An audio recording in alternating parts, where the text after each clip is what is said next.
My name is Maggie, and I'm 68 years old. I never thought I would live long enough to sit in a lawyer's office and feel my whole family's eyes burn into me as though I didn't belong. But there I was, sitting stiff-backed in a dark oak chair, the smell of polished wood and old paper filling my nose, while they all waited for the words they thought would never come. The lawyer's voice was steady, calm, professional. He read the list of names carefully, each word echoing in that silent room. My children, my grandchildren, and even people I hadn't seen in years. One after another, he called them, and I watched their smug faces tilt toward each other in satisfaction.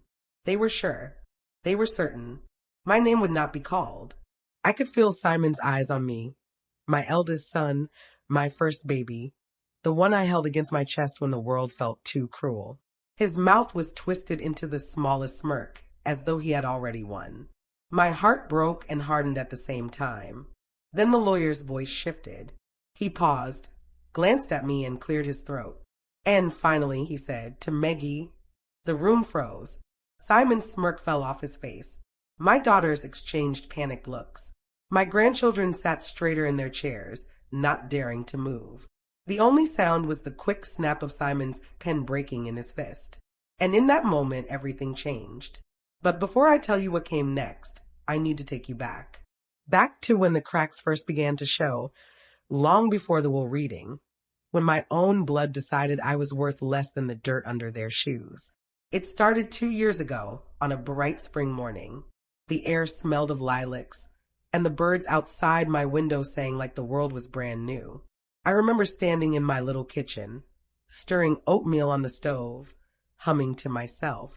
I was happy then, or at least I thought I was. Simon came by often in those days.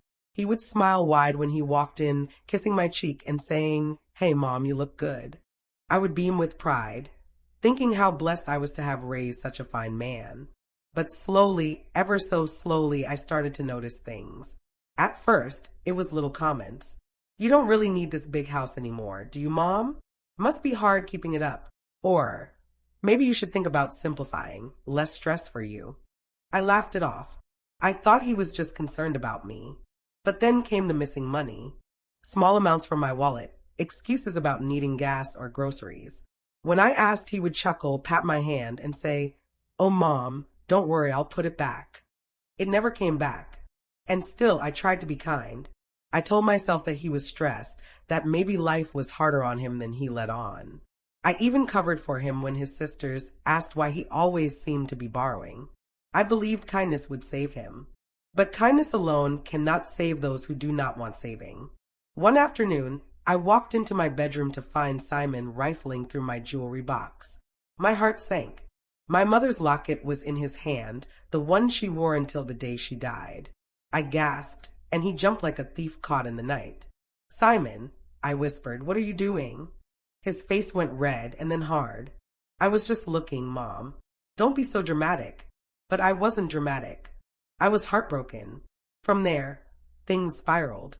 The visits weren't out of love anymore. They were calculated, timed, purposeful. He wanted something, always. A check, a signature, a favor.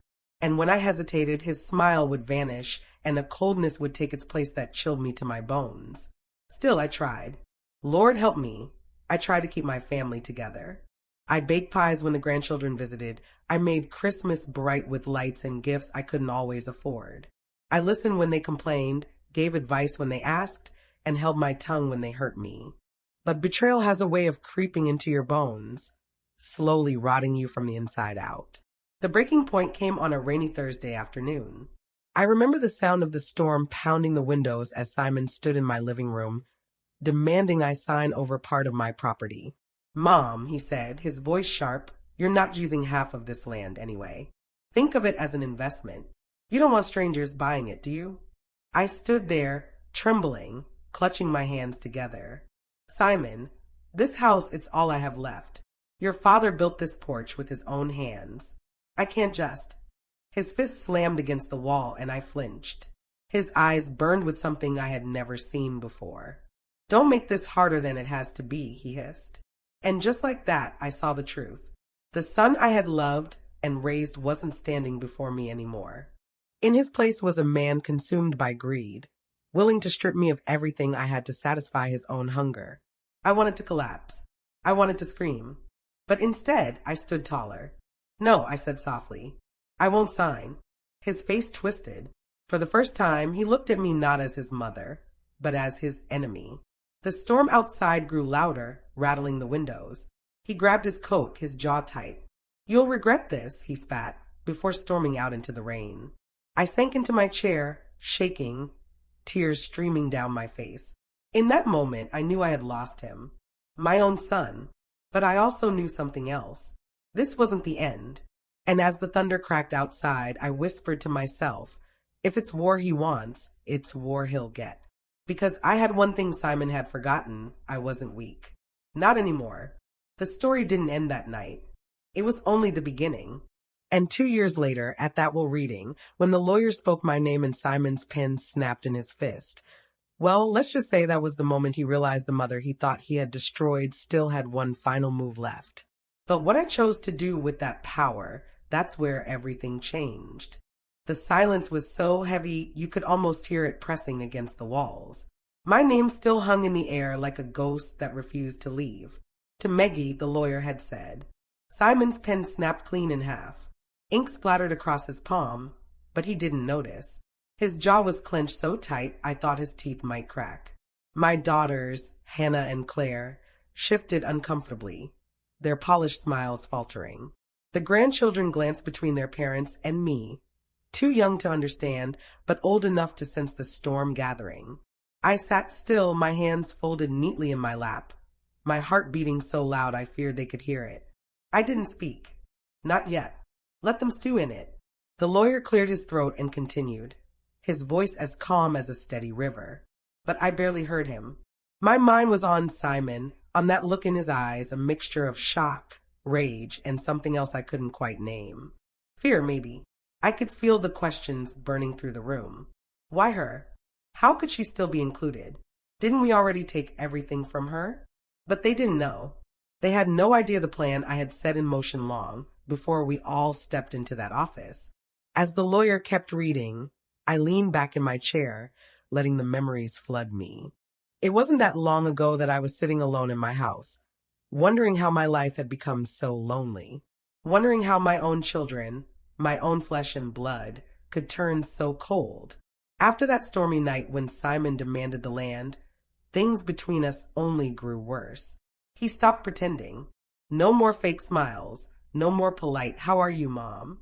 He came when he wanted something, and if I didn't give it, he left in anger. Hannah and Claire weren't much better. At first, they played the role of the good daughters. They'd bring flowers now and then, or sit for a cup of tea. But their questions always circled back to the same thing, my will. "Mom, have you ever thought about what will happen to the house when you're gone?" Hannah would ask sweetly, stirring sugar into her cup. "It's such a big property," Claire would add, her smile too wide, too eager. "Maybe it would be best if we managed it for you, you know? Make sure it stays in the family." Managed it. That was their word for taking it. At first, I ignored them. I told myself they were just concerned about me, about the future. But it didn't take long before I realized the truth. Concern wasn't what shone in their eyes. It was greed. One evening, I overheard them. I had just come back from the garden, dirt under my nails, the smell of roses clinging to my hands. Their voices floated through the open window. "She's stubborn," Hannah whispered. "She'll never agree to give it up." "We'll wear her down," Claire replied. "She can't live forever. And once she's gone," my heart clenched so hard I thought it might stop. "Once she's gone." They weren't waiting to love me. They were waiting to bury me. That night, I sat on the edge of my bed and cried like a child. The kind of crying that shakes your bones and leaves you empty. I wanted to believe I had raised them better. I wanted to believe kindness would come back to me. But all I saw was betrayal staring me in the face. It was then I realized if I kept doing nothing, they would take everything, not just my home, not just my things, but my dignity, my very name. So I started planning. Quietly, patiently. I spoke less and listened more. I let them think I was frail, that I was losing track of things, that I wasn't paying attention. I smiled when they made their sly remarks, nodded when they dropped hints about inheritance, even pretended to be confused once or twice. All the while I was watching, noting every cruel word, every greedy glance. And behind closed doors, I made calls. I spoke with people they didn't know I knew. Old friends of my husband, trusted neighbors, and eventually lawyers. Men and women who understood what I wanted and were more than happy to help me craft something ironclad. A will that would not just protect me, but reveal their true selves in the end. The day I signed those papers, a weight lifted off me. For the first time in years, I felt in control. I still cooked dinners for family visits, still smiled when they pretended to care, but inside, I was different, stronger. And now here we were, sitting in that wood-paneled office, the will being read aloud, and the fruits of my patience blooming right before my eyes. The lawyer finally reached the clause they had all been waiting for, the one that decided who would inherit what. I saw Hannah's hand inch toward Claire's, as though they were ready to celebrate. Simon's leg bounced under the table, his knuckles white from gripping the broken pen. Then the lawyer read my name again. To Meggie, who has shown strength, patience, and resilience beyond measure. The room shifted. Their faces fell like masks slipping off. Simon's eyes locked onto mine, burning with fury. Hannah's lips parted in disbelief. Claire shook her head slowly, as though trying to wake from a bad dream. And me, I sat still, calm, a small smile tugging at the corner of my mouth. Because this wasn't just about what I gained, it was about what they lost. But before the lawyer could finish that sentence, before he could reveal what exactly had been left to me, Simon slammed his fist on the table, so hard the glasses rattled. "This is a joke," he barked. His voice was low, dangerous. "There's no way she's still in this." The lawyer adjusted his glasses, his expression unreadable. "Mr. Simmons, if you would allow me to finish." "No," Simon snapped, his face red, his voice rising. "We all know she doesn't deserve it. She's old, she's confused, she's—" He stopped. His eyes flicked toward me, and for the first time, I saw something new there. Not just anger, not just greed, but fear. And in that moment, I knew whatever came next would not be quiet. Because Simon wasn't about to let this go. And I wasn't about to back down. Simon's fist slammed against the table again, harder this time. The sound echoed off the wood-paneled walls, making the room feel like it had cracked down the middle. "This is fraud," he roared, his voice thick with rage. "She doesn't know what she's doing. She's been confused for years. There's no way this is legal." The lawyer didn't flinch. His hands folded neatly over the stack of papers, his tone steady as a stone. "Mr. Simmons, please. I understand emotions can run high during a reading, but I assure you, this document has been properly witnessed, filed, and notarized. There is no fraud." Simon's face went purple. His sisters shifted uncomfortably, whispering to each other, their voices trembling. Even the grandchildren, who had been restless just moments before, sat perfectly still, wide-eyed. I didn't move. I let him rage. Let him show the room the man he truly was. My silence was louder than his shouting. Finally, he leaned over the table, jabbing his finger toward me. "You planned this, didn't you? You've been scheming, trying to cut us out, trying to—" I lifted my chin slowly, meeting his eyes. "All I ever did was try to love you," I said softly.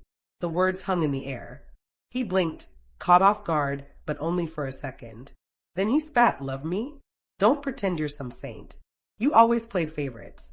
You always wanted control. And now you're ruining everything." I felt the sting of his words, but I didn't let it show.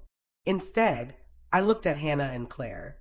Their faces were pale, their mouths tight. They weren't defending me. They weren't defending him either. They were just waiting to see which side would win. The lawyer cleared his throat. "If we may continue." Simon snapped his head toward him. But before he could lash out again, I leaned forward, my voice calm but steady. "Go on, please." The lawyer nodded, adjusted his glasses, and began to read again. His voice was smooth, almost gentle, as though he understood the weight of what was about to be said. But I didn't hear the words. My mind had already drifted back to the months before this day. the quiet moments when I realized just how far Simon had fallen. There was the night he showed up at my door, drunk, pounding until I opened. His shirt was stained, his eyes glassy. "I just need a loan, Mom," he slurred. "Just until payday." I told him no. For the first time, I told him no. He sneered at me, his voice low and sharp. "Don't forget, I'm the one who's supposed to take care of you when you're too old to do it yourself. You might want to think twice before crossing me." That night, I sat awake until morning, staring at the ceiling. His words replayed in my head, twisting and tightening around my heart. It was no longer about money. It was about control, about power. And if I wasn't careful, I would lose everything, not just the house, not just the land, but my freedom. That was the night I made my decision. I went to the lawyer the very next day. He listened carefully, nodding as I explained, then leaned forward and said, "Mrs. Simmons, if it's protection you want, we can make sure your wishes are clear." Crystal clear. And so the will was written. Back in the office now, the lawyer's voice finally broke through my thoughts. He was finishing the clause, the one that had shattered the calm and snapped Simon's pen in two. "To Maggie," he said again, "goes full control of the estate, including the house, the land, and all financial assets therein, with the right to determine their future distribution as she sees fit." The silence that followed was colder than ice. Simon's face drained of color. Hannah's hand clamped over her mouth. Claire shook her head slowly, disbelief etched into every line of her face. And then, Simon did something I'll never forget. He laughed, a low, bitter laugh that made the hairs on my neck stand on end. "You think this is over," he said, his voice steady now, too steady. "You think some piece of paper is going to stop me?" The lawyer opened his mouth, but Simon's laugh cut him off. He leaned back in his chair, his eyes locked on me, sharp as a blade. "No, Mom, this isn't over. Not by a long shot." The room was dead still. My daughters wouldn't look at me. My grandchildren stared at their father like they didn't recognize him. And me, I sat tall, my heart pounding, but my face calm. Because I knew in that moment, Simon had just declared war. But what none of them knew, not even Simon, was that I had one last secret hidden in that will. A secret that would change everything. And the moment it was read aloud, there would be no going back. The lawyer adjusted his glasses, his expression unreadable, though I caught the faintest flicker of something in his eyes. He cleared his throat, ignoring Simon's bitter laughter, and turned to the last page of the document. "There is one final clause," he said, his tone firm. The room tensed. Hannah gripped Claire's hand, so tightly her knuckles turned white. Simon leaned forward, his smirk twisted, but his eyes alert. I could feel every heartbeat echoing in my chest, as though the whole world had gone still, waiting. The lawyer's voice carried with deliberate weight. "In the event of any contestation of this will or any attempt to challenge its legality in court," he read, "the entirety of the estate, including the house, land, and financial assets, will be transferred irrevocably to a charitable trust established in Maggie's name. None of the immediate family will receive a single cent." The words struck like lightning. For a moment, no one moved. No one breathed. Simon's smirk shattered, his mouth hanging open. Hannah gasped so loudly it echoed across the room. Claire's hand slipped from her sister's, trembling in her lap. Even the grandchildren shifted, whispering in confusion. The lawyer closed the folder with a firm snap. That concludes the reading. The silence that followed was heavy enough to crush a soul. Simon's chair scraped violently against the floor as he stood, towering over the table. His face was red, veins bulging at his temples. You can't be serious," he hissed. "You're telling me if I fight this, if I demand what's mine, some strangers get everything?" "That is correct," the lawyer replied calmly. Simon's fist slammed down so hard the glass of water tipped over, spilling across the polished wood. Hannah jumped. Claire's eyes filled with tears. I remained still, hands folded, my back straight. My heart pounded, but my face was calm, almost serene. I had waited for this moment. I had crafted it with care, with patience, with the love of a mother who finally learned that love alone wasn't enough. "You did this on purpose," Simon spat, pointing at me, his spit flying. "You've been planning this, waiting to trap us like this. You're sick, you're twisted. I met his fury with quiet. I warned you, Simon. I told you once that greed would destroy you. You didn't listen. His face twisted, and for a terrifying second, I thought he might strike me right there in front of everyone. His hand trembled at his side, his whole body shaking with rage. But then he stormed out, shoving the heavy oak door so hard it slammed against the wall. Hannah and Claire scrambled after him, whispering frantically, calling his name. The grandchildren followed hesitantly, glancing back at me with wide, uncertain eyes. And just like that, I was alone with the lawyer. He sighed softly, stacking the papers into a neat pile. Mrs. Simmons, if I may. I've handled many wills in my time, but rarely one crafted with such foresight. You protected yourself well. I smiled faintly, though my chest ached. It wasn't about me, I said quietly. It was about teaching them a lesson they wouldn't forget. He nodded respectfully, then excused himself, leaving me in the echoing silence of the office. When I stepped outside, the bright sunlight hit me like a shock.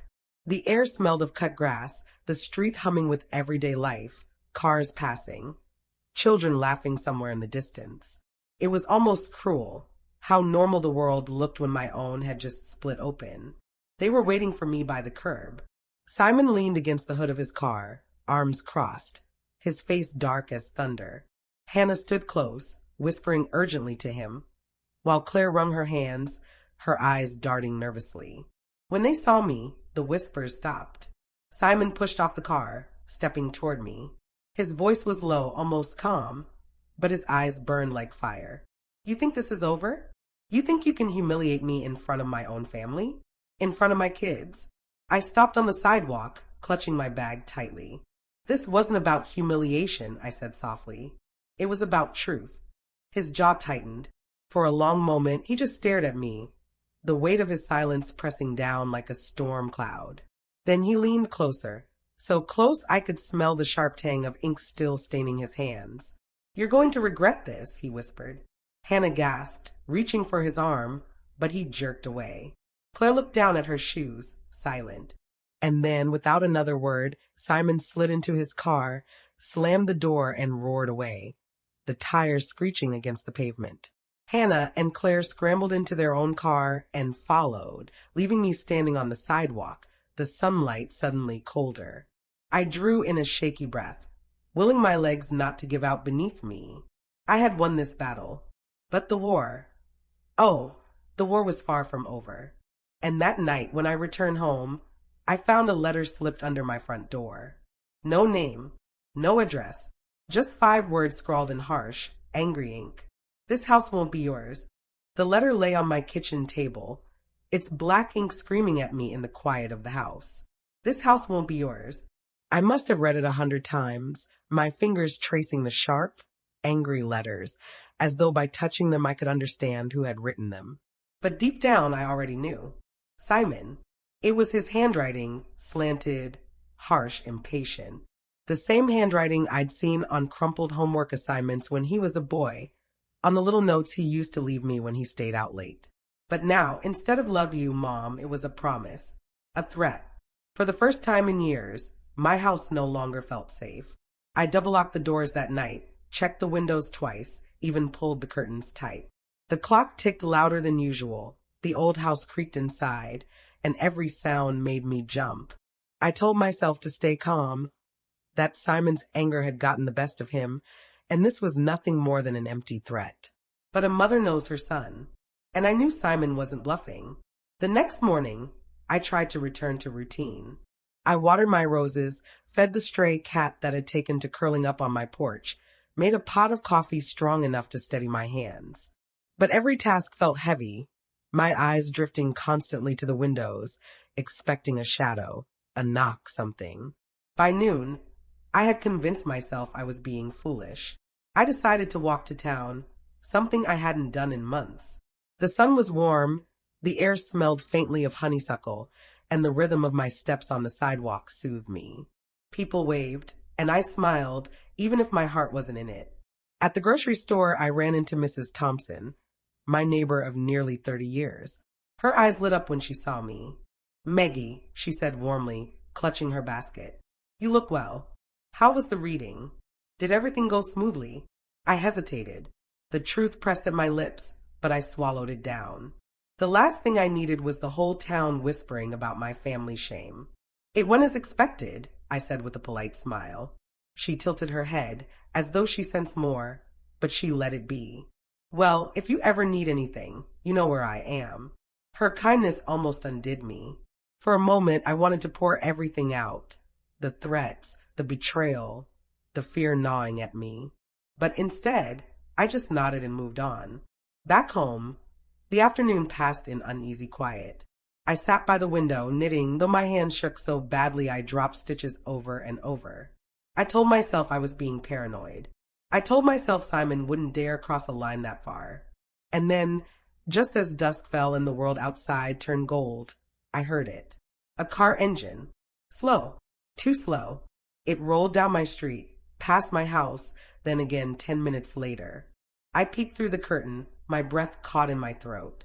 The car was dark, the windows tinted. I couldn't see the driver, but I didn't need to. Micah told me the truth. It was him. Watching.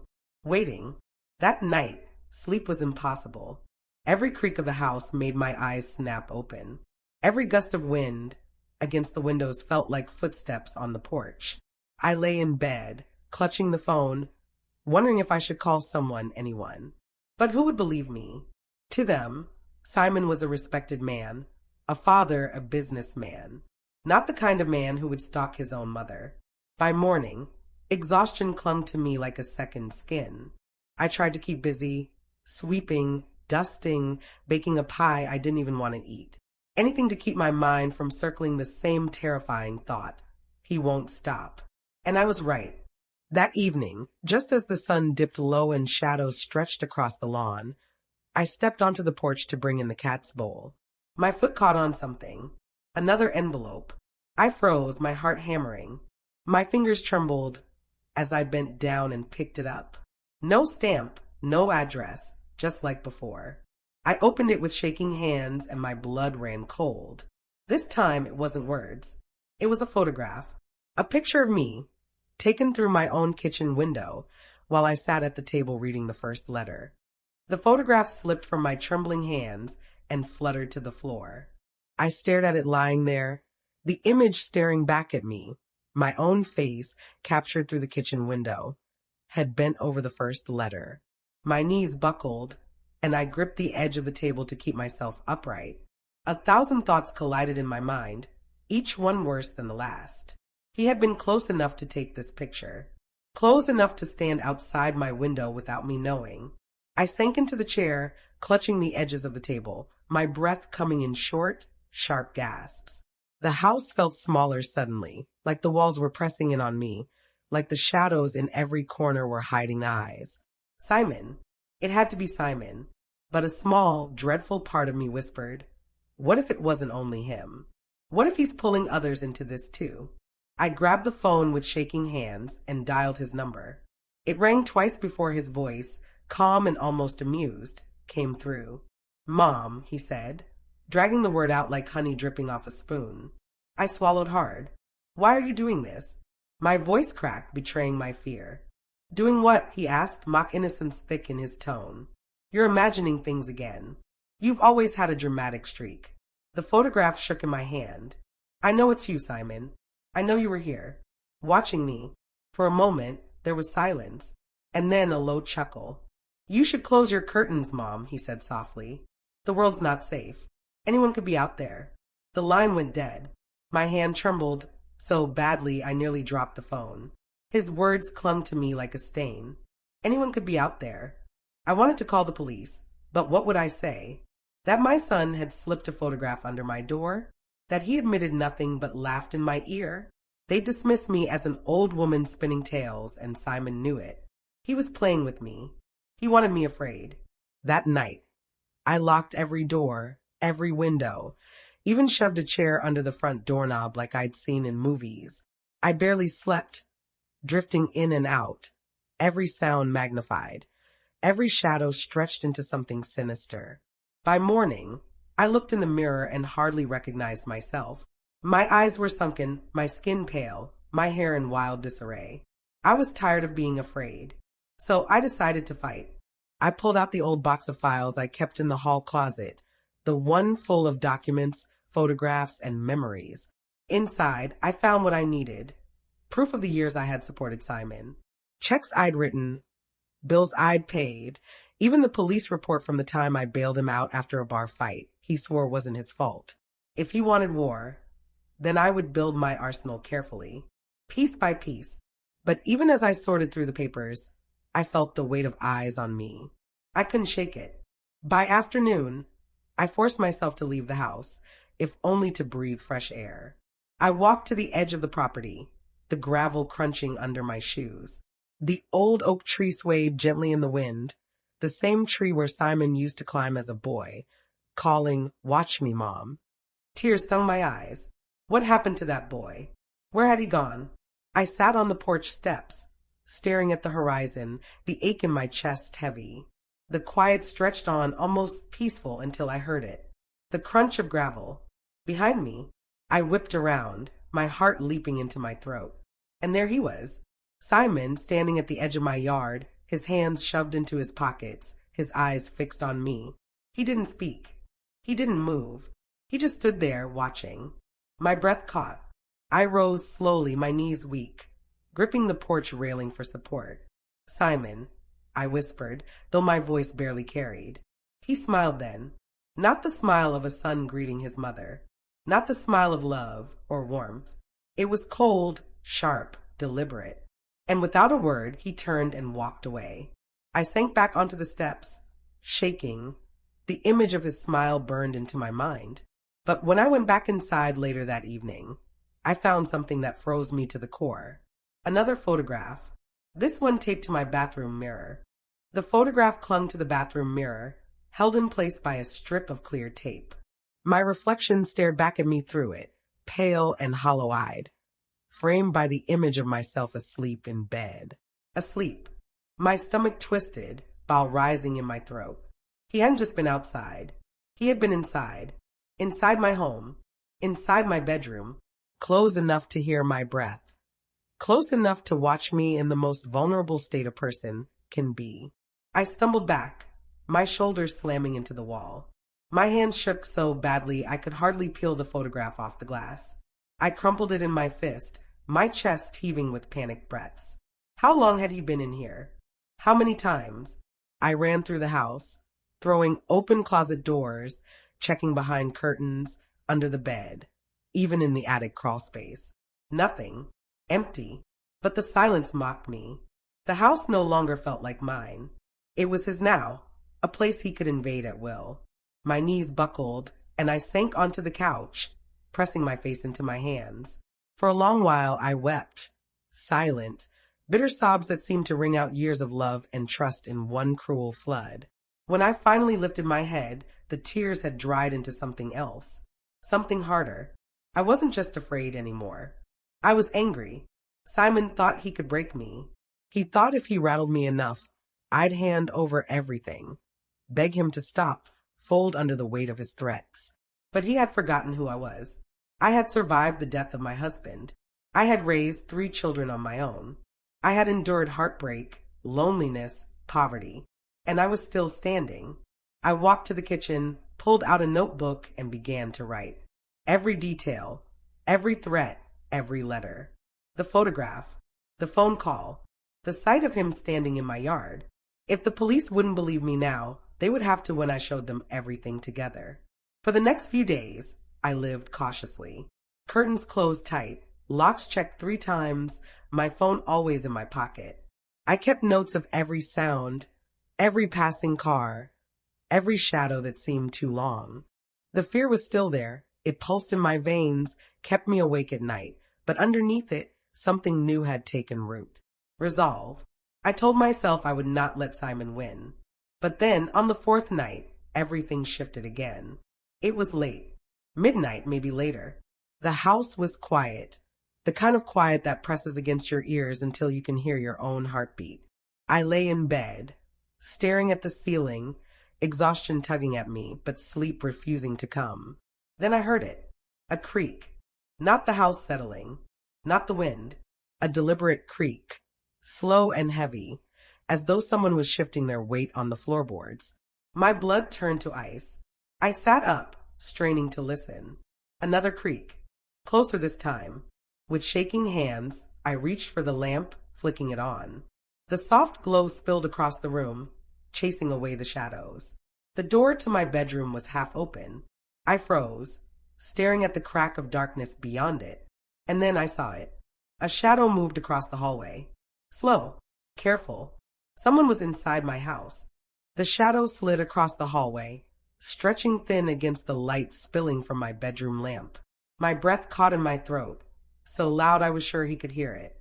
My body felt frozen in place, but every nerve screamed at me to move, to run, to do something. The creak came again, a soft drag of weight on the floorboards. He was inside. I pushed myself off the bed, my knees buckling against the carpet. My eyes darted toward the phone on the nightstand. But if I lunged for it, he would see me. My heart thudded, so hard it felt like it was shaking my chest apart. I slid silently to the floor, crawling toward the edge of the bed, away from the doorway. My hands trembled so badly that I almost toppled forward. The soft shuffle of steps grew louder, closer. "Mom!" His voice floated through the crack of the door, low, steady, as if he were talking to a frightened animal. "Mom, why are you hiding?" The sound of it chilled me to the marrow. There was no warmth, no love. It was taunting, a predator playing with its prey. I pressed my back against the wall, inching toward the small dresser near the corner. My fingers curled around the brass handle of the drawer. Inside, tucked away beneath scarves and an old Bible, I kept a small can of pepper spray, a relic from years ago when I used to walk home alone after work in the evenings. The door creaked wider. His shadow thickened. Then his hand appeared, curling around the frame. I yanked open the drawer and grabbed the spray. "Stay back, Simon." My voice cracked, half courage, half terror. He stepped into the light. There he was, tall, shoulders squared, his eyes fixed on me with a calmness that was worse than rage.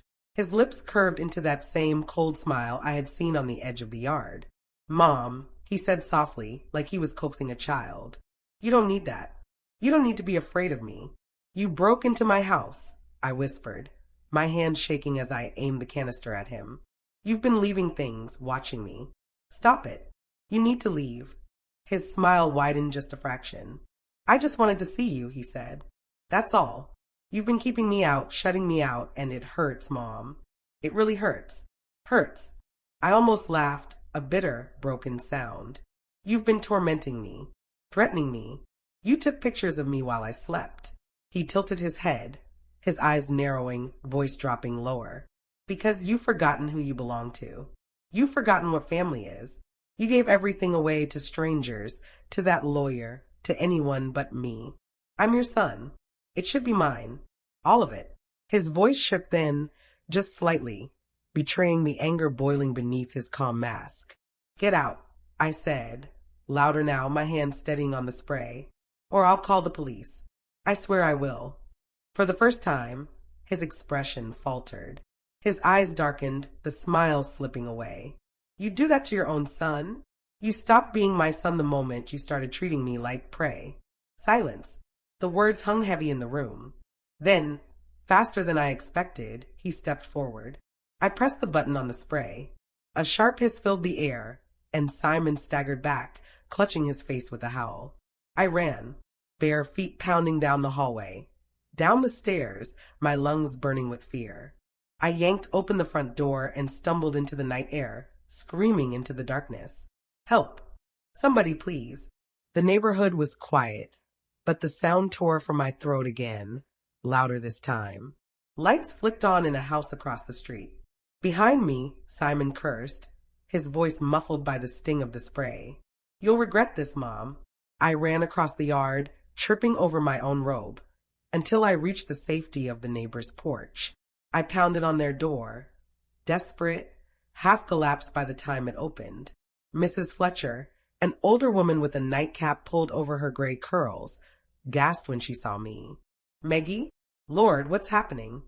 "He's in my house," I cried. "Simon's in my house." Her husband appeared behind her, pulling a baseball bat from behind the door. Stay here, he barked, already striding into the yard.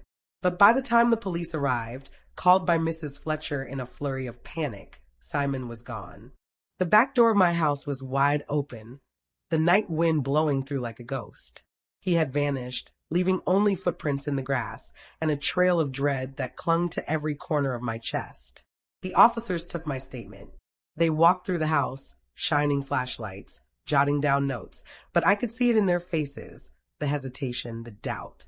No broken locks, no forced entry, nothing but my word and the sting of my fear. One of them, a young man with tired eyes, gave me a sympathetic nod. We'll keep an eye out, ma'am. But if you're sure it was your son, well, it might be better to get a restraining order. A restraining order. As if a piece of paper would stop Simon. When they left, I sat in the kitchen with Mrs. Fletcher at my side, her hand patting mine gently. You're strong, Maggie, she said softly. Don't let him take that from you. Her kindness warmed me, but the fear still clung like a shroud. That night, I didn't return to my bedroom. I sat upright in the living room chair, the lamp glowing, a blanket wrapped around me like armor. Every creak of the house made me jump. Every gust of wind, rattling the windows, made my stomach clench. I was alive, but something inside me had shifted. The next morning, after Mrs. Fletcher insisted on bringing me breakfast, I made my decision. I couldn't keep waiting for him to strike again. I had to take control, to stop being the hunted. I began calling lawyers, explaining everything. Most were polite but non-committal, their voices tinged with doubt, like I was spinning tales. But then I reached one, Daniel Hart, a man with a steady, no-nonsense tone. He listened without interruption, and when I finished he said, Mrs. Johnson, I believe you. And I think we can do something about this. For the first time in weeks, hope flickered inside me. The days that followed were quieter. No letters, no photographs, no shadows moving across the yard. It was almost worse, the silence, a lull before a storm. I kept my guard up, the pepper spray never leaving my pocket, the doors triple locked. But then, on the 5th night after Simon broke into my house, I woke to something far worse. Not creaking, not whispers. Smoke. The acrid sting of it filled my nostrils, jolting me upright. I coughed, stumbling toward the kitchen. Flames licked at the curtains above the stove, fire crackling and snapping as it spread. And in the middle of the floor, lying where I would see it first, was another photograph. This one showed my house engulfed in flames. It hadn't happened yet, but the message was clear. Simon wasn't just inside my house anymore. He was telling me he intended to burn it and me with it. The smoke was thick, curling around me in choking black waves. My eyes stung, my throat burned, and every instinct screamed, get out now. I staggered toward the back door, but the flames had already spread across the kitchen, blocking the path. The curtains hissed and collapsed into a shower of sparks. The fire was greedy, snapping at every surface, hungry for more. The front door. I spun and ran, coughing, tears streaming down my face. My slipper caught on the edge of the rug, and I stumbled, nearly collapsing into the flames that had reached the hallway. The photograph lay at my feet, my house already destroyed in the picture, like a warning from the future. No, my voice broke into a ragged cough. I scooped it up without thinking and shoved it into my pocket. Then I lunged forward, slamming my shoulder into the door. It wouldn't budge. Locked. My fingers fumbled on the bolt, slick with sweat. It finally gave way, and I stumbled out onto the porch just as the fire roared higher, exploding a window behind me in a violent burst of heat. I screamed into the night. Help! Fire! Somebody please! The Fletcher's porch light flicked on almost instantly. Within moments, Mr. Fletcher was racing across the yard in his nightshirt, barefoot, his bat forgotten in favor of pounding on the ground with his fists. Maggie, are you all right? I got out, I stammered, my voice raw from the smoke. Call the fire department. He was already yelling to his wife to dial 911. Flames clawed at the roof now, sending sparks into the night sky. Neighbors began spilling from their houses, shouts and cries carrying through the air. I collapsed onto the grass, coughing until my chest hurt, the heat of the fire painting my skin with a sickly glow. Sirens wailed in the distance, growing louder, faster. And as I lay there, shaking, I thought of Simon, of his eyes in the hallway, of his calm, cruel words. "You'll regret this, Mom." He had made good on his promise. The fire department arrived in a fury of lights and water, their hoses blasting at the inferno. But my house, my home, was already broken, gutted by flames. The place I had raised my son, where my late husband's laughter still lived in the walls, where I had baked cookies for Simon when he was a boy, all of it was crumbling into ash before my eyes. I clutched the photograph in my pocket, so tightly that the edges cut into my skin. By dawn, the fire was out. Only smoke and ruin remained. The firefighters, their faces streaked with soot, approached me gently. "Ma'am," one of them said, his voice low, "we're sorry. It looks like the fire started in the kitchen, but it's hard to tell just yet. We'll investigate." I nodded numbly. The word investigate felt hollow. I already knew who was behind this. The police questioned me again. I told them about the photograph, about Simon. I saw their faces tighten with unease, their pens scratching across notepads. But once again, there was no proof. Just my word against the silent Simon left behind. When the officers left, Mrs. Fletcher brought me a blanket and wrapped it around my shoulders. Her kindness was a balm, but it couldn't patch the jagged hole inside me. That night, I stayed in their guest room. It was small with soft blue walls and a quilt that smelled faintly of lavender. I should have felt safe, but my body trembled with every sound. Every shadow outside the window looked like Simon's. Every creak in the house made me jolt awake. I didn't sleep.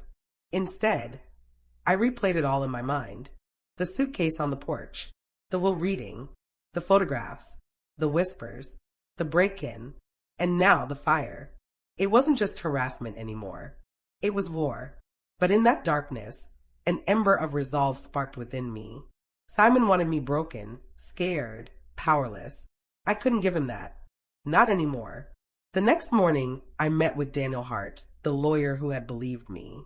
His office smelled of coffee and old books, the shelves lined with binders stacked like soldiers ready for battle. "You did the right thing calling me," he said, his voice calm but firm. "What your son has done isn't just intimidation. It's criminal. Arson, breaking and entering, stalking." He leaned forward, his sharp eyes meeting mine. "But we need evidence. Solid proof. Without it, the police can only do so much." I nodded, the photograph burning against my leg inside my pocket. Slowly, I slid it across his desk. He studied it, his brows furrowing. "This is chilling." He tapped it with his pen. "If we can tie this to your son, it's a threat. Maybe even premeditated arson." The word premeditated twisted my stomach, but I forced myself to hold steady.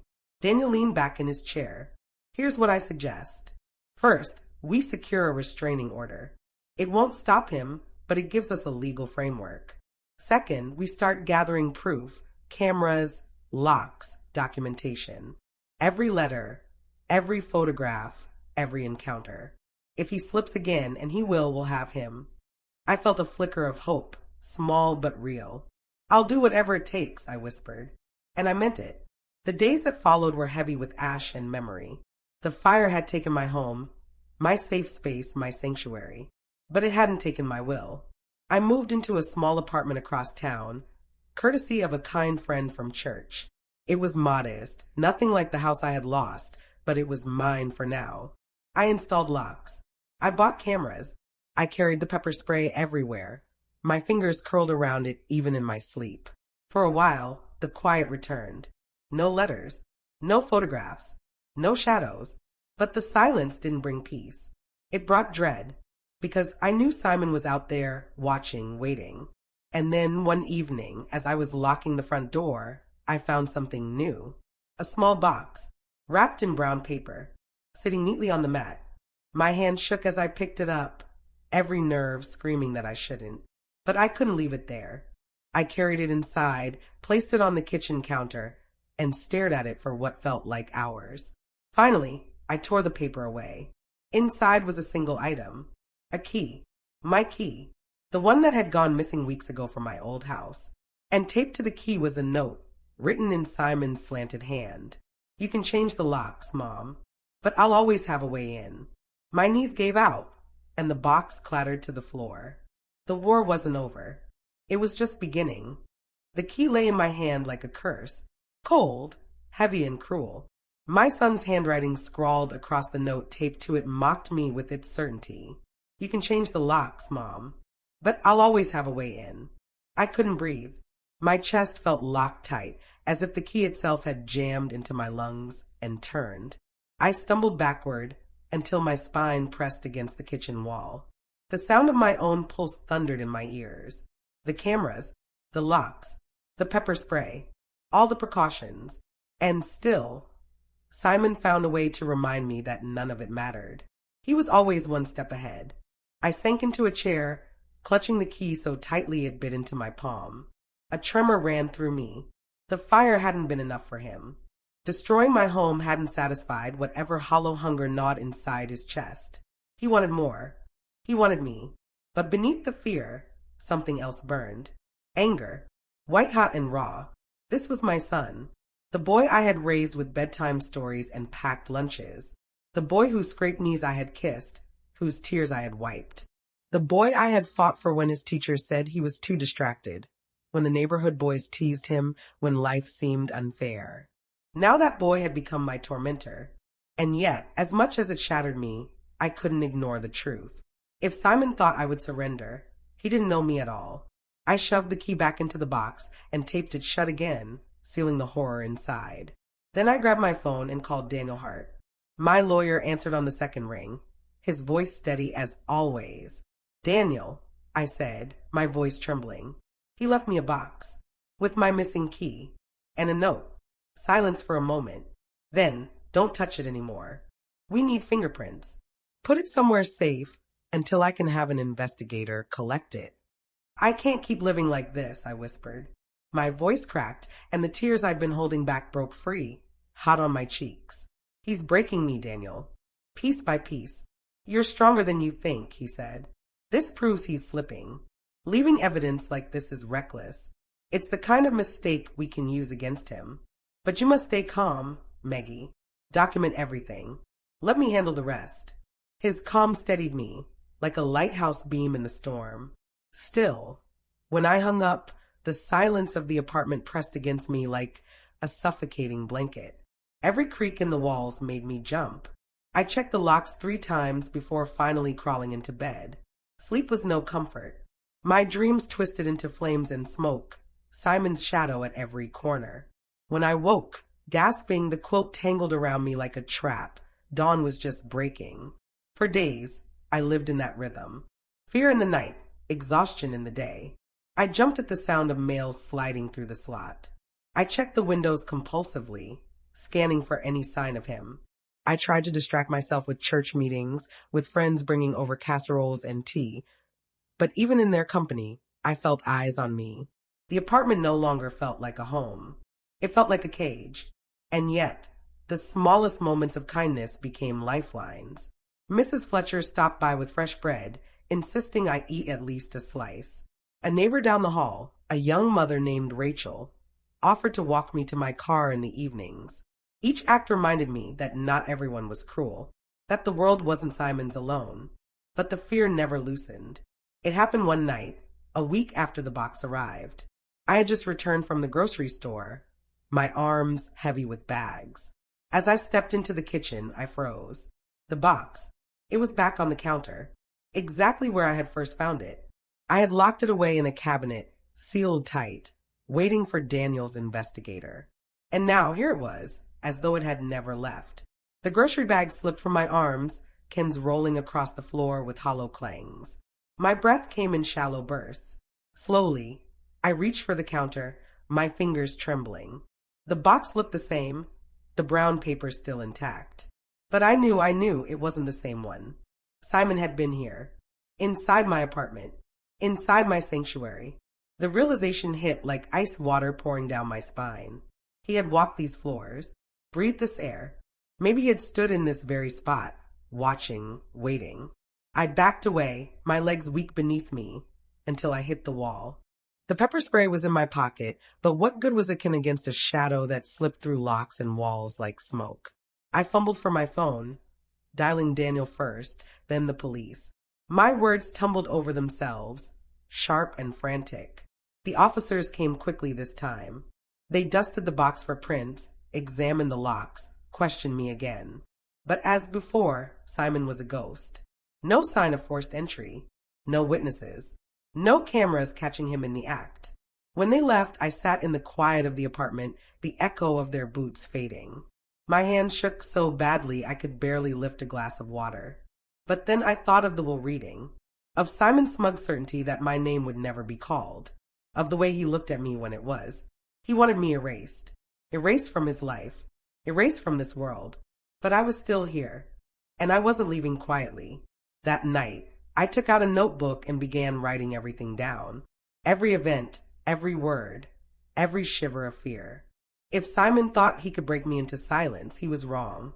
The key, the note, the fire, the box. Each page was a brick, and I was building a wall he couldn't tear down. And for the first time since this nightmare began, I felt something like control. But control is fragile. 2 nights later, I woke to the sound of my phone buzzing on the nightstand. My heart leapt into my throat as I fumbled for it. It was a message. No number. Just a string of digits. And the words, "Look outside your window, Mom." My hand shook as I set the phone down. Slowly, I pushed the curtains aside. And there, in the glow of the street lamp, stood Simon. Smiling.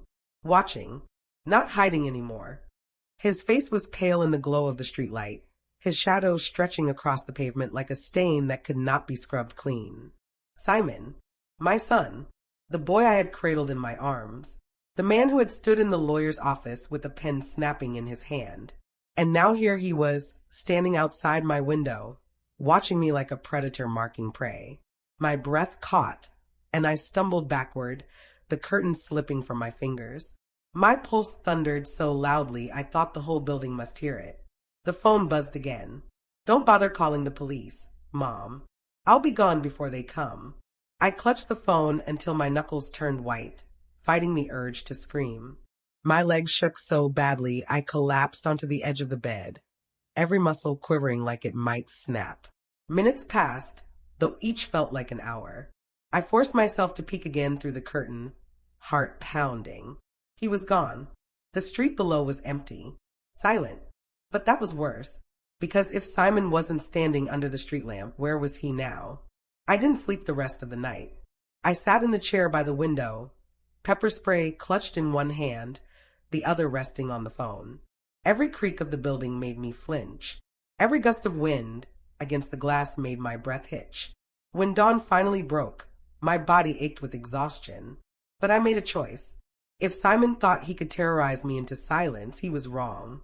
By 9 o'clock, I was in Daniel Hart's office. My lawyer's brows knit together as I told him everything. The text, the shadow, the smile. He rubbed his chin deep in thought. "This changes things," he said finally. "Up until now, he's been operating in the shadows, intimidating you, but always hiding behind distance. If he's letting you see him, it means he's escalating." Escalating to what? My voice cracked, and I hated the sound of fear in it. Daniel didn't answer right away. His silence was worse than any words. "I want to file for a restraining order," I said. My hands trembled as I folded them together on the desk. "I want his name on paper. I want it official that he can't come near me." Daniel nodded slowly. "It's the right step. But Maggie, I have to be honest. A piece of paper won't stop a man like Simon if he's determined. It gives us leverage in court, but it won't keep him from knocking on your door." The truth sank in like ice, but still I nodded. "Do it. Please." By the time I left the office, the paperwork had been started. It would take time. Too much time. But it was something. Back home, I forced myself into routine. I baked bread. I cleaned. I called Rachel down the hall and offered to watch her baby for an hour so she could rest. Normal things, small things that reminded me the world still spun. That kindness still existed. But beneath every act was a shadow. His shadow. That night, I kept the lights on. I checked the locks twice, then 3 times. And for the first time, I dragged a chair against the front door, as though wood and fabric could stop him. The silence of the apartment was unbearable. So I turned on the radio, Low, a gentle hum of voices filling the air. It calmed me enough to sit at the kitchen table, my journal open before me. I wrote everything down again. The smile, the text, the empty street. My hand shook, ink smearing on the page, but I wrote anyway. It was proof. It was armor. Hours passed. Midnight crept close. My eyelids grew heavy. And then, a sound. Soft. Scraping. At the window. I froze. My body went cold. My breath caught in my throat. Slowly, I turned my head toward the glass. At first, nothing. Just the pale reflection of my own frightened face in the dark pane. Then movement. A shadow. Sliding across the glass. My heart slammed against my ribs. The pepper spray slipped from my fingers and clattered to the floor. I scrambled to grab it, my hands fumbling. Another sound. Louder this time. Like fingers dragging along the window frame. And then a whisper. So faint I thought it might be the wind. Mom. I staggered backward. The spray clutched in my hand, my back colliding with the counter. Mom, let me in. The voice was calm. Too calm. The air in the apartment felt thinner, like it was being sucked away. I shook my head violently, though he couldn't see me. No, I whispered. No, no, no. Then came the rattle. The unmistakable rattle of the window latch. He was trying to open it. I raised the pepper spray, my whole body shaking, ready to unleash it if the glass cracked. But then silence. I waited. Seconds dragged like hours. The whispering stopped. The rattling stopped. The night fell still again. Finally, with trembling legs, I forced myself forward. I inched toward the window, spray held high, ready. The glass was unbroken. The latch still closed. But there, taped against the outside of the window, was another note, written in the same jagged scrawl as before. You're mine, Mom. You've always been mine. My knees gave out, and I slid to the floor, the note burning in my vision. And then, from the darkness outside, a sound that made every hair on my body stand on end. Simon's laugh. Low, slow, terrifying. The laugh lingered long after the sound itself had faded, echoing in my chest, gnawing at the thin thread of courage I had left. I pressed my palm against the glass as if to reassure myself it was still there, still intact, still a barrier between me and the monster my son had become. My breath fogged the window, trembling with every exhale. Go away, I whispered, though I knew he couldn't hear me. Or maybe he could. Maybe that was the point. The silence that followed was heavier than the laugh. A silence that pressed on my ears until I thought they might burst. I backed away slowly, clutching the pepper spray as if it were the only thing keeping me alive. My legs were shaking so hard I could barely stand. I collapsed onto the chair in the kitchen and just sat there, staring at the shadows flickering across the walls. Every instinct screamed at me to call the police, to pick up the phone and dial 3 simple numbers. But what would I say? That my grown son was whispering outside my window? That he had taped a note to the glass, claiming I belonged to him?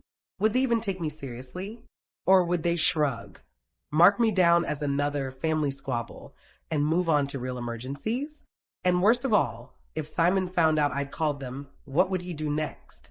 I spent the night on the kitchen floor, my back pressed against the cabinets, my eyes darting to every corner at every sound. The note was still stuck to the window, black letters glaring at me even in the dim light. I didn't dare remove it. It was evidence. By morning, I forced myself to peel it free with shaking fingers, slipped it into a plastic bag, and tucked it into the folder with the others. My proof. My story in ink and paper. Daniel needed to see this. The next afternoon, I was in his office again, sliding the bag across his desk. He stared at it for a long moment, his jaw tight. He's escalating, Daniel said finally. This isn't just intimidation anymore. This is fixation. He laughed. I whispered, my hands trembling in my lap. He stood outside my window in the middle of the night and laughed. Daniel sighed, leaning back. Maggie, you need to think seriously about safety. Not just paperwork. Actual protection. You mean what? Hire someone. Maybe. A security system. A friend to stay with. Or, he hesitated, then met my eyes. A firearm. The word made my stomach drop. I shook my head quickly. No, I won't, I can't. Maggie, I'm not saying you have to use it, but Simon isn't playing anymore. He's taunting you, and men like him, they don't stop until they get what they want. I swallowed hard, fighting the urge to cry. What he wants is me. Daniel's silence said more than words ever could. That night I packed a bag. Clothes, toiletries, my journal, the folder of notes. Then I walked down the hall to Rachel's apartment and knocked softly. She answered with the baby on her hip, her eyes widening when she saw the look on my face. Maggie, what's wrong? I forced a smile. Nothing. I just thought I might stay with you tonight, if that's okay. Rachel didn't ask questions. She opened the door wide and pulled me inside. For the first time in weeks, I felt a sliver of peace. Sitting on Rachel's couch with the baby cooing softly, the world felt less dangerous, less sharp. But peace never lasted. In the early hours of the morning, a loud bang echoed through the hallway. Rachel jolted awake. The baby whimpered. I froze. Another bang. It was coming from my apartment. Rachel looked at me in alarm. What is that? My throat went dry. I already knew. We crept to the door, listening. The sound came again, with splintering, a crash like something heavy falling to the floor. He was inside. Simon was inside my apartment. I grabbed Rachel's arm and whispered fiercely, call the police. Now. Her hands shook as she fumbled for her phone. I pressed my back to the wall, my whole body trembling, listening to the destruction just a few doors away. Drawers slamming, glass shattering, a deep, guttural grunt as he tore through the home that had once been my sanctuary. Tears stung my eyes. Every crash was another piece of my life being ripped apart. Every shatter was another memory destroyed. The sirens came quicker than I expected. Red and blue lights painted the hallway. Heavy boots thundered down the corridor, voices shouting. Then silence. When the officers came back, their faces were grim. Your apartment's been trashed, ma'am. No sign of him now. He was gone before we arrived. I pressed a hand to my chest, fighting for air. But he was there. He was there. We believe you, one officer said gently. But without him on the scene, all we can do tonight is take the report. Take the report. That was all. I was escorted into my own apartment, or what was left of it. My furniture overturned. Plates shattered. My mattress sliced open, stuffing spilling across the floor like snow. And on the wall, in thick black marker, a single word. Mine. I collapsed against the doorframe, sobs racking my body. Rachel rubbed my back, whispering words I couldn't hear. The officers snapped photos, took notes, shook their heads, and then they left, just like that, leaving me in ruins. Later, as I sat in Rachel's apartment, a blanket draped around my shoulders, I realized something. Simon wasn't just trying to scare me. He was declaring war. And if I didn't fight back, I wouldn't survive. I wiped my eyes, sat up straighter, and whispered to myself, you wanted me to play, Simon. Fine, I'll play. But you'll regret the day you ever thought your mother was weak. The baby stirred in the crib, and I forced myself to soften. I walked over, stroked his tiny head, and smiled through my tears. Grow up kind, little one. Don't ever let the world turn you cruel. But behind that smile, my heart hardened. I would not be broken. I would not be silenced. I would not belong to him. And then, just as I began to drift into restless sleep, Rachel's phone buzzed on the table. A message. I picked it up, thinking it might be her sister. But it wasn't. The sender's name froze my blood. Simon. And the message was just 4 words. She can't hide forever. The phone buzzed again in my hand. Rachel's still asleep on the couch, the baby nestled against her shoulder. I couldn't breathe. I couldn't even blink. The message glared at me from the screen like a knife pressed against my throat. She can't hide forever. I didn't need to ask who she was. My heart pounded so loud, I thought it might wake Rachel. Slowly, carefully, I set the phone back on the table where it had been, as though putting it down would somehow erase what I'd seen. But the words stayed etched into my mind. Simon knew where I was. I wrapped my arms around myself, rocking slightly, the way I used to when Simon was a baby, crying through colic nights. Back then he had been so small, so helpless, relying on me for everything. How had we ended up here? How had that tiny boy grown into a man who threatened his own mother with words like poison? The guilt hit me like a tidal wave. Rachel and her child were in danger because of me. I stayed awake until the sun began to peek through the blinds, its pale light making the room feel less haunted. Rachel stirred, her hair messy, her eyes bleary. "You're still up," she murmured. I forced a smile. Couldn't sleep. Bad dreams. She rubbed her eyes, sat up straighter. "After last night, I don't blame you." I hesitated. Should I tell her? Should I show her the message? But what good would it do, other than terrify her? She had enough to worry about. A baby, bills, her job. Dragging her deeper into my nightmare felt selfish, so I swallowed the truth and lied. "I'll go talk to Daniel again today. Maybe he can push the police harder." Rachel nodded, yawning. "You're welcome to stay as long as you need." Her kindness stung. She didn't know what she was offering. That afternoon, I sat across from Daniel again, the words spilling from me like blood from an open wound. I didn't tell him about the text, not yet. But I described the wreckage in my apartment, the words scrawled on the wall, the fear that clung to me like a second skin. Daniel leaned forward, his voice low and steady. "Maggie, listen to me. Simon's behavior fits a clear pattern. It's not just anger. It's obsession. You need to take this seriously. Life or death seriously." I clenched my hands in my lap. "And what do you want me to do? Carry a gun around my neck? Sleep with a knife under my pillow?" "If that's what it takes to protect yourself, yes." I shook my head, tears burning my eyes. "I don't want to live like that. I don't want to become him." Daniel's gaze softened. "You're not him. You never will be. But he's counting on you to stay weak, to stay kind. Sometimes, survival means setting kindness aside." The words echoed in my head as I walked back to Rachel's.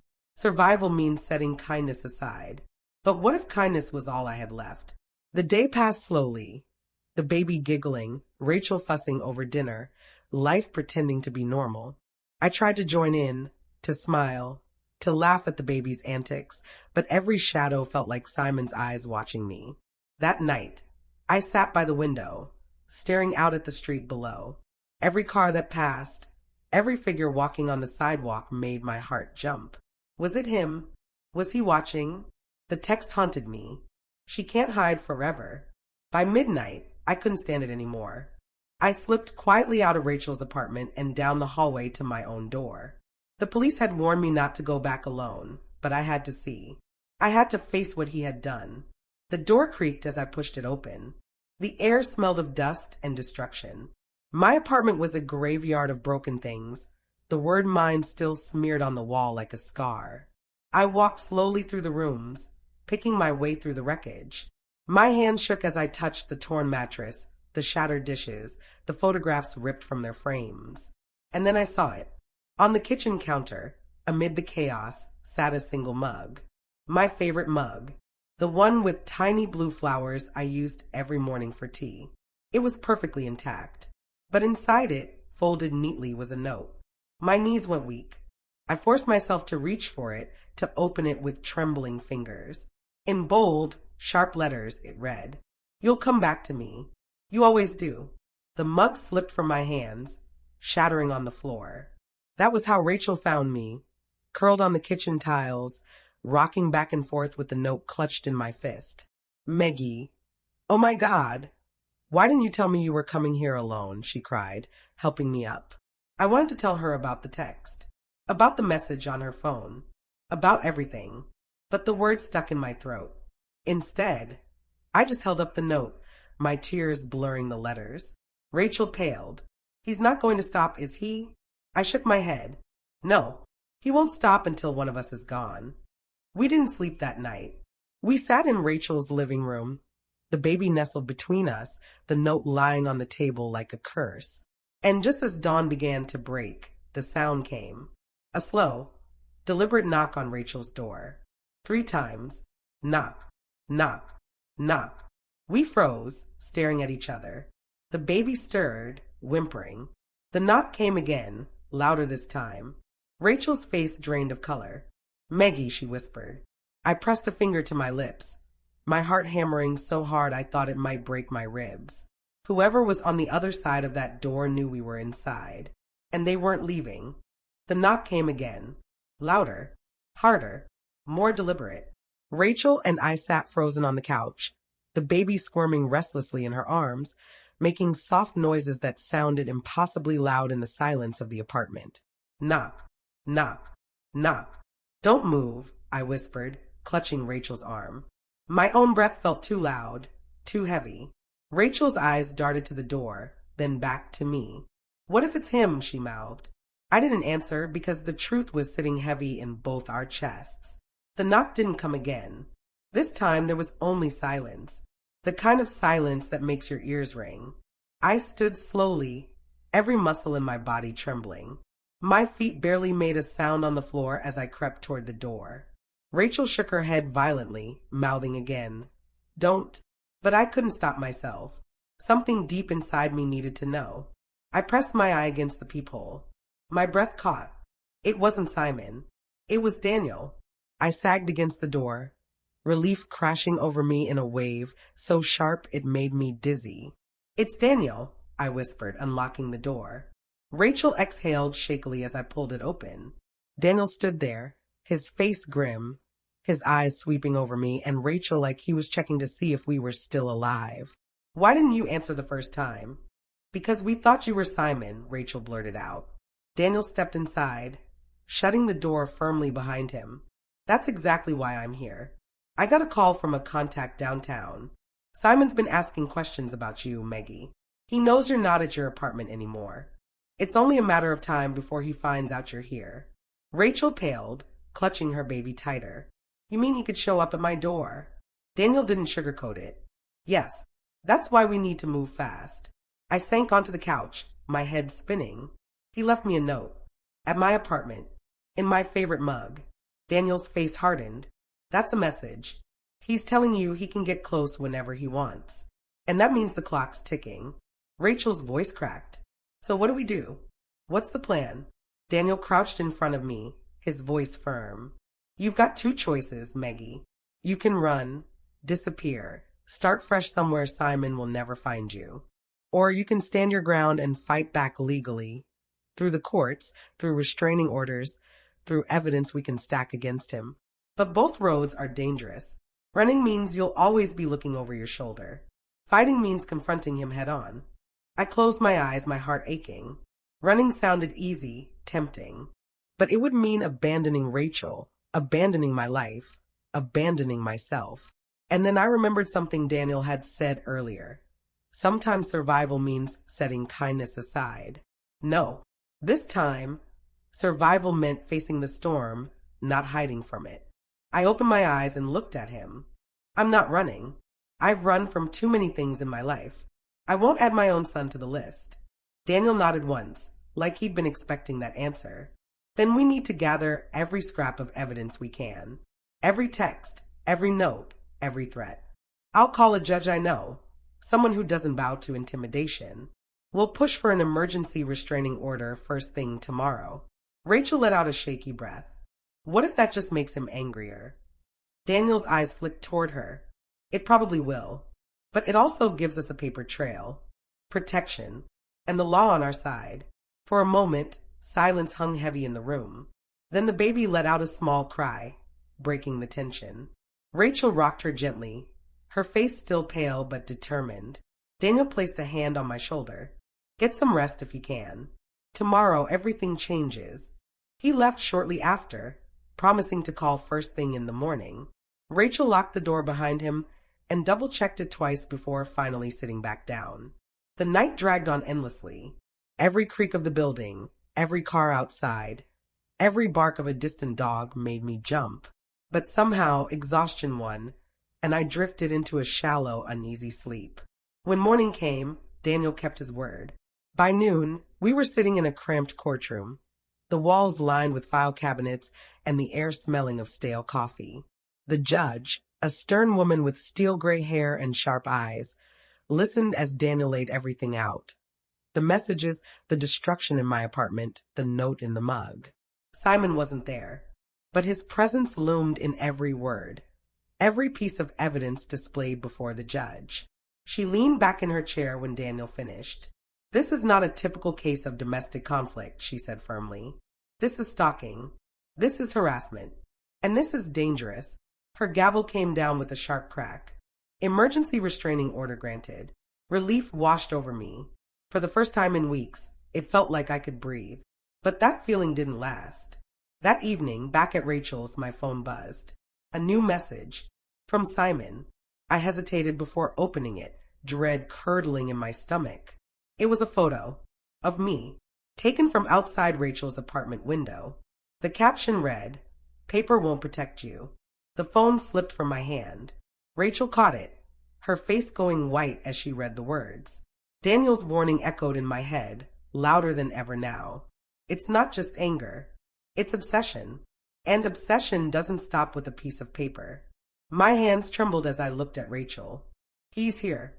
Rachel's eyes darted to the window. Her baby whimpered in her arms. We both froze as another sound filled the air. This time it wasn't a knock. It was the slow, unmistakable crunch of footsteps outside the apartment door. The footsteps outside the door grew louder. Rachel's face drained of color, and she clutched her baby closer, rocking her instinctively as if her arms alone could shield her. My pulse pounded in my ears, every beat loud enough that I was certain whoever was outside could hear it. The crunch of each step echoed against the wooden floors of the hallway. Slow, deliberate, predatory. Don't make a sound, I whispered. Rachel nodded, her lips pressed tightly together, tears brimming in her eyes.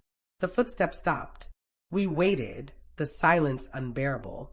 Then, a shadow slipped under the gap of the door. Someone was standing right outside. Rachel's breath hitched. The handle rattled. I reached for the nearest thing I could grab, a heavy ceramic lamp from the side table. My knuckles were white around it, my heart screaming inside my chest. Then a voice. Mom. Simon. His voice was calm, almost casual, like he was just dropping by for coffee. But that calmness terrified me more than if he'd been screaming. I know you're in there, he continued. His words slid under the door like smoke. You think you can hide from me? From your own son? Rachel squeezed her eyes shut, whispering a prayer under her breath. Simon jiggled the handle harder this time, metal scraping against metal. Open the door, Mom. I just want to talk. I forced my voice to stay steady, though every nerve in my body trembled. You need to leave, Simon. Right now. There's a restraining order in place. If you don't go, I'll call the police. There was a pause, then a low chuckle. You think a piece of paper is going to stop me, he sneered. That's what lawyers are for. But you? You're mine, Mom. You've always been mine. Rachel gasped quietly, pressing her baby's head against her shoulder to muffle any sound. Simon slammed his fist against the door. The wood shook violently. I tightened my grip on the lamp. My whole body coiled like a spring. You don't own me, Simon. You never did. Another slam. Harder this time. The doorframe creaked. Mom, he roared. You owe me everything. Everything I am is because of you. My knees wobbled, but I forced myself to stand tall. For 68 years, I had bent, bowed, and broken myself for others. But not anymore. The door rattled again. And then, mercifully, a voice echoed from down the hall. Police, step away from the door. Rachel's sob of relief filled the room as flashing blue and red lights flickered against the window. Simon's footsteps pounded down the hallway. I rushed to the door, pressing my ear against it. The officers shouted again, their commands sharp and firm.